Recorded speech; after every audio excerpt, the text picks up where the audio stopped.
तो नमस्कार दोस्तों, स्वागत है आपका मेरे एक और नए वीडियो में। आज हम पढ़ने वाले हैं क्लास 12 फिजिक्स का chapter number 6 electromagnetic induction line by line. और मैं आपको एक बहुत ही ज़्यादा सिंपल लैंग्वेज में एक्सप्लेन करने वाला हूँ। इतनी सिंपल लैंग्वेज में कि एक 10 साल का बच्चा भी समझ जाए। तो चलिए इस वीडियो को शुरू करते हैं। सेक्शन 6.1 और बिल्कुल आराम से मैं आपको वर्ड बाय वर्ड समझाने वाला हूँ। तो ये मत कहना कि बहुत ज्यादा बोर कर दिया। बोर नहीं होंगे आप, बस आपको थोड़ा फोकस करना पड़ेगा, ठीक है। तो आइए शुरू करते हैं बिना कोई टाइम वेस्ट करे। Introduction. Electricity and magnetism were considered separate and unrelated phenomena for a long time। और मैं आपको ये बात बता दूंगी, मैं थ्योरी भी अच्छे से करवाऊंगा आपको और कंसेप्ट्स को डीपली आपको अच्छे से समझाने वाला हूँ, ठीक है। इलेक्ट्रिसिटी और वॉइस क्वालिटी की थोड़ी झंझट है, पर आप एडजस्ट कर लेना। इतनी भी खराब नहीं है कि आपको समझ में ना आए, ठीक है। Electricity and magnetism were considered separate and unrelated phenomena for a long time। पहले के आदमी क्या करते थे कि उनको इलेक्ट्रिसिटी और मैग्नेटिज्म ये पता नहीं था कि ये दोनों आपस में रिलेटेड हैं। वो मानते थे कि इनका दूर दूर तक कोई संबंध नहीं है। In the early decades of the 19th century, तो 19th century आई उसके बाद, experiments on electric current by Oersted, Ampere and a few others established the fact that electricity and magnetism are interrelated। तो उसके बाद आए ऑर्स्टेड, एम्पेयर और भी कई साइंटिस्ट, और इनने करे एक्सपेरिमेंट्स किस पे? इलेक्ट्रिक करंट पे। तो इनके एक्सपेरिमेंट्स ने ये बात प्रूव कर दी कि इलेक्ट्रिक चार्जेस और मैग्नेटिक फील्ड आपस में रिलेटेड होते हैं। For example, an electric current deflects a magnetic compass needle placed in its vicinity। This naturally raises the questions like, is the converse effect possible? तो इसका मतलब क्या हुआ? An electric current deflects a magnetic compass needle placed। हाँ, तो देखो, magnetic compass तो आपको पता होगा, यहाँ पे मैं ड्रॉ करने वाला हूँ। इस प्रकार की होती है और डायरेक्शन बताती है, ठीक है। तो क्या किया है साइंटिस्ट ने कि यहाँ पे तार लिया है, इसमें करंट आई, फ्लो करवाया। तो उनने क्या देखा कि अपन ने करंट फ्लो करवाया तो ये जो नीडल है ये डिफ्लेक्ट हो गई। पहले ये नीडल यहाँ थी, अब यहाँ हो गई, यहाँ हो गई। तो मतलब कि करंट को पास करवाने से नीडल डिफ्लेक्ट हो रही थी।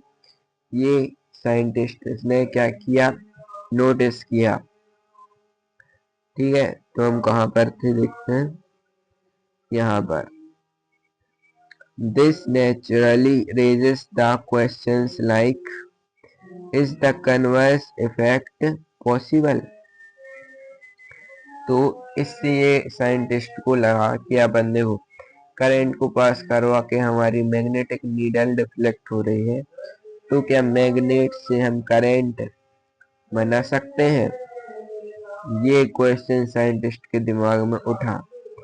Can moving magnets produce electric currents? तो सेम बात यहाँ पे लिखी हुई है कि क्या अगर हम मैग्नेट्स को अगर मूव कराएं तो क्या वो करंट्स बना सकते हैं।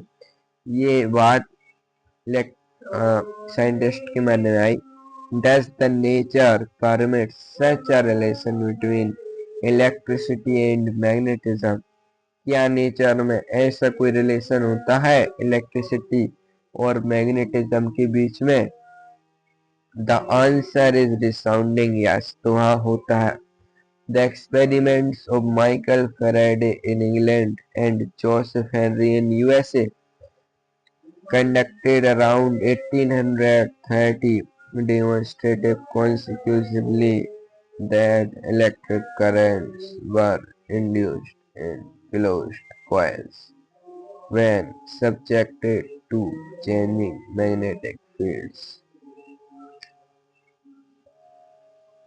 हाँ, तो उसके बाद क्या हुआ कि माइकल फैराडे आए और जोसेफ हेनरी नाम के साइंटिस्ट ने कार्य एक्सपेरिमेंट 1830 के आसपास।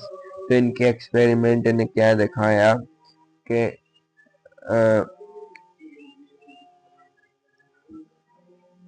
क्लोज्ड कॉइल्स ली इनने, मैं आपको अच्छे से एक्सप्लेन करूं। इनने क्लोज्ड कॉइल्स ली जोसेफ हेनरी ने, और यहाँ पे थी मैग्नेटिक फील्ड। ये मान लो ये डॉट दिख रही है आपको, ये मैग्नेटिक फील्ड है, ठीक है। तो इन साइंटिस्ट ने क्या किया कि इन मैग्नेटिक फील्ड्स को चेंज किया, वेरी किया, जिसे हम वेरी कहते हैं साइंस की भाषा में। तो इससे ने क्या देखा कि इस कॉइल में करंट उत्पन्न हो गया, ठीक है। इन दिस चैप्टर, अब आगे चलते हैं, we will study the phenomena associated with changing magnetic fields and understand the underlying principles। ये कोई खास बात नहीं। The phenomena in which electric current is generated by varying magnetic field is appropriate। हाँ, तो ये एक important definition है दोस्तों। The phenomena in which electric current is generated by varying fields is called electromagnetic induction। और यही हमारे chapter का दोस्तों नाम है, इलेक्ट्रोमैग्नेटिक इंडक्शन। तो इलेक्ट्रोमैग्नेटिक इंडक्शन हमें पता चलेगा क्या होता है। एक ऐसा फेनोमेना होता है जिसमें हम इलेक्ट्रिक करंट को प्रोड्यूस करते हैं वेरिंग मैग्नेटिक फील्ड्स से, ठीक है। When Faraday first made public his discovery that relative motion between a bar magnet and a while loop produced a small current, in later he was asked what is the use of it. His reply was, what is the use of a newborn baby। तो देखो, जब Faraday ने अपनी इस discovery को किया public कि हम मैग्नेटिक फील्ड को चेंज करके करंट प्रोड्यूस कर सकते हैं, तो लोगों ने उससे पूछा कि आखिर इसका यूज क्या है, तुम ये तो बताओ। फैराडे ने कहा कि आखिर एक नए जन्मे हुए बच्चे का क्या यूज होता है, तुम ये बताओ। मतलब कि उसका ये था कि ये इससे बहुत बड़े बड़े काम हो सकते हैं इलेक्ट्रोमैग्नेटिक इंडक्शन से, अभी भले ही कुछ नहीं हो रहा, ठीक है। The phenomena of electromagnetic induction is not merely of theoretical or academic interest but also practical utility। मतलब इसका प्रैक्टिकल में यूज भी है इलेक्ट्रोमैग्नेटिक इंडक्शन का, ठीक है। Imagine a world where there is no electricity, no electric lights, no trains, no telephones and no personal computers। कि अपन ऐसा वर्ल्ड तो इमेजिन भी नहीं कर सकते, यहाँ पे ना फोन है, ना ट्रेन है, ना लाइट है, ना पीसी है ना। The pioneering experiments of Faraday and Henry have led directly to the development of modern day generators and transformers। Today's civilization owes its progress to great extent। चलिए, कोई खास बात नहीं। तो आइए अब हम आते हैं नेक्स्ट सेक्शन पे, जो कि है कि फैराडे और हेनरी ने आखिर क्या एक्सपेरिमेंट किए। ये इस सेक्शन में हम जानने वाले हैं। The discovery and understanding of electromagnetic induction are based on a long series of experiments carried out by Faraday and Henry। We shall now describe some of these experiments। Okay, तो आइए आगे बढ़ते हैं। पहला एक्सपेरिमेंट हम पढ़ने वाले हैं figure 6.1 shows a coil C1। सबसे पहले हम फिगर देखते हैं। इसमें हमें कोयल दिख रही है, आप देख सकते हैं इसकी C1 कोयल दिख रही है हमें। Connected to a galvanometer G, जो कि एक गैल्वेनोमीटर आपको ये दिख रहा है उससे कनेक्टेड है। When the north pole of a bar magnet is pushed towards the coil, ये हमारा बार मैग्नेट है, इसको जब हम कोयल की तरफ पुश करते हैं, the pointer in the galvanometer deflects, तो इस जो गैल्वेनोमीटर का एक पॉइंटर आपको दिख रहा है, मैं आपको दिखा दूं, ये डिफ्लेक्ट हो जाता है। ठीक है, आप भी बुक निकाल के बैठा करो जब भी मेरा वीडियो देखो। ठीक है, और अब आगे बढ़ते हैं। Indicating the presence of electric current in the coil, तो देखो अपन ने इस मैग्नेट को कोयल की तरफ पुश किया तो क्या होगा, इस कोयल में करंट इंड्यूस हो जाएगा, और ये गैल्वेनोमीटर यही बात इंडिकेट कर रहा है कि इस कोयल में करंट इंड्यूस हो चुका है। The deflection lasts as long as the bar magnet is in motion, और गैल्वेनोमीटर तभी तक डिफ्लेक्शन शो करता है जब तक हम इस मैग्नेट को चलाते रहे। The galvanometer does not show any deflection when the magnet is held stationary, और गैल्वेनोमीटर कोई भी डिफ्लेक्शन शो नहीं करता जब हम मैग्नेट को चलाना छोड़ देते हैं। When the magnet is pulled away from the galvanometer shows deflection in the opposite direction। तो अभी तक हम क्या कर रहे थे कि इस बार मैग्नेट के नॉर्थ पोल को कोयल की तरफ पुश कर रहे थे।